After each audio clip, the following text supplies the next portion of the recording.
talk about what happened to me in October 2013 when I was manning an atheist society stall at the Freshers Fair together with my friends from the Atheist Society, particularly Abhishek Fatnis. What happened was that we had our t-shirts, one of the t-shirts you see right here, very innocuous. We had a couple of posters of Jesus and Mo, simply because we thought they're funny and they're a good way of reaching out to other atheist, secularist and humanist students. Shortly after we manned the stall, some of the student union came along and told us we needed to lose the t-shirts, and since we refused, that escalated to a point when several student union's executive actually showed up and started ripping down our material. They included the Anissa Mahmoud, the welfare officer. They told us that our t-shirts were offensive and therefore we could not wear them. We argued that offense alone is no reason to demand or to enforce a dress code on anyone. We were accused of harassing people.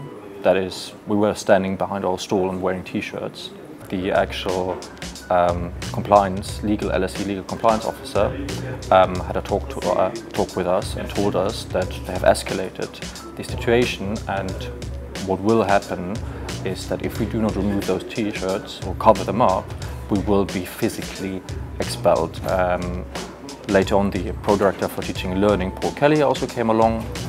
I was the second highest person at LSE and had a look at our t-shirt, confirmed everything, and then apparently gave the order to LSE security to have us physically removed.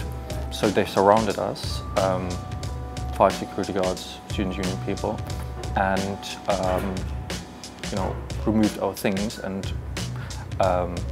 said, we'll give you 30 seconds. If you don't cover up, we will physically remove you. And they were just about to do that when we decided to zip up. We wore a sweater. We zipped up our t-shirts.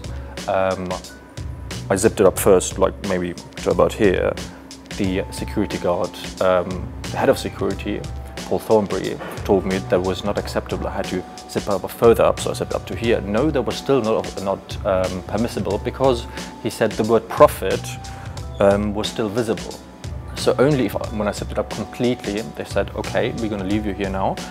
And he ordered and he told us that there were going to be 2 security guards monitoring us throughout the rest of the day in case we decided to unzip our sweaters, and these security guards followed us then around even when we were going to the toilet. What was particularly crazy about that is that at some point some student came along and asked us, so what is all this fuss about? I don't understand. And well, when I just wanted to show him the t-shirt, security guard came along right away and said, no, again, covered up. The student then, when he just got a small glance at the t-shirt, he said, well, this is absolutely ridiculous. I'm Muslim and I'm not offended.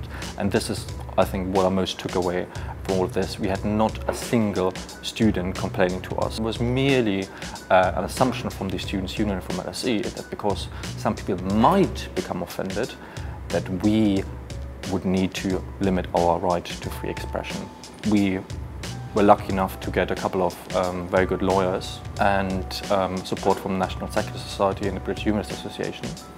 And it's only because of that, after we threatened to sue the LSE, we got what we called a half apology.